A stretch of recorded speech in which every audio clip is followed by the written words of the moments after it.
Die derde manier hoe ek die reële getallestelsel vir jou kan vra is die volgende vraag.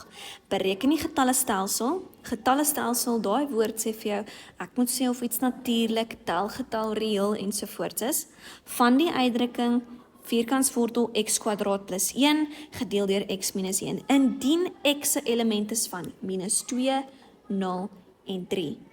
Vir my om te sê of iets natuurlik, telgetal ensovoorts is, moet ek werk met fisiese waarde. Ek kan nie werk met x nie. X alleen, ek weet nie of hy natuurlik is nie, ek kan net werk met fisiese getalle. So wat hierdie tipe vraag vir jou eintlik beteken, in makliker woorde. Ek gee vir jou 'n komplekse uitdrukking. Ek gee vir jou iets met getalle en letters. X kwadraat, ek weet nie wat x is nie, so ek kan nog nie my keuse maak nie, maar wat ek vir jou bygee is, ek gee vir jou spesifieke antwoorde vir x. So wat jy moet doen is, vir jou om op die ou einde te sê of iets natuurlik is ensovoorts, moet jy elke x-waarde individueel gaan invervang in die komplekse uitdrukking. En onthou, wanneer ons invervang, gebruik ek hakkies. So as ek vir jou 3 x-waardes gee, gaan vervang elke x-waarde individueel in, en dan wanneer jy jou finale antwoord kry, kan jy vir my sê of daai antwoord natuurlik, telgetal, heelgetal ensovoorts is. So kom ons begin deur eerste minus 2 te gaan invervang.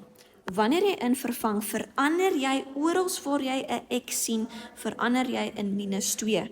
Maar dit is baie belangrik dat jy nie dieselfde fout maak as laas jaar nie.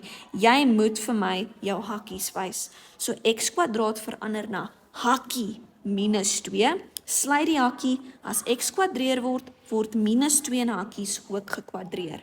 Onder het ons gehad x minus 2. So dit verander na minus 2 in hakkies, minus 2.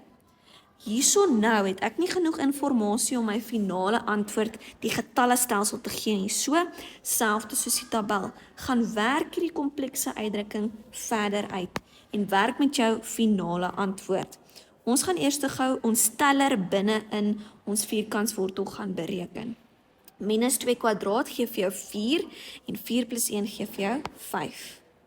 Nou, minus 2 gee vir jou minus 4.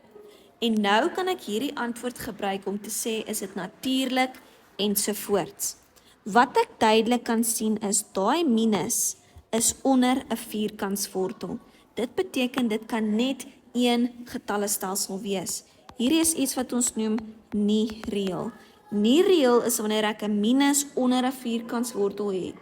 Al is hy onder, al is hy bo, al staan hy alleen, as daar 'n minus onder 'n vierkantswortel is, word hy beskou as nie reëel. Wat ons nou gaan doen is, ons gaan die volgende x-waarde gaan invervang. Hulle sê vir my, x is 'n element van 0. So vat 0, orals waar jy x sien, gaan verander x na 0 en gebruik hakkies. Bo was dit x kwadraat plus 1, so dan word dit 0 kwadraat plus 1. Jy moet jou hakkies aandui, anders gaan jy foute maak. X minus 2, dit word 0 minus 2. 0 gebruik jy hakkies. 0 kwadraat is 0, 0 plus 1 is 1. 0 minus 2 is minus 2. Selfde geld hierso, as jy 'n minus onder 'n vierkantswortel het, beteken dit jy het 'n waarde wat nie reëel is. Al is hy bo, al is hy onder, daai is 'n spesifieke eienskap.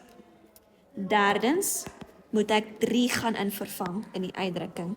Orals waar jy x sien, verander hom met 3 en onthou om jou hakkies te gebruik. X kwadraat plus 1 word 3 kwadraat plus 1 gedeel deur, nou x minus 2 word 3 minus 2. En jy moet dit gaan verder vereenvoudig, sodat jy jou finale antwoord kan gebruik om dan te besluit watter getallestelsel hierdie is. 3 kwadraat is 9, 9 plus 1 is 10. 3 minus 2 is positief 1. So ek eindig op met 'n wortel van 10. As ek hierdie in my sakrekenaar intik, kry ek nie 'n perfekte antwoord nie. Ek kry nie 'n 5 of 'n 2 of so iets nie. So as jy 'n nie perfekte antwoord kry, noem ons dit irrasionaal. En as ons werk met irrasionale getalle, praat ons ook van reële getalle. So hierheen spesifiek val onder 2 getallestelsels, irrasionaal. Irrasionaal is nie perfekte wortels en irrasionale getalle is ook reële getalle.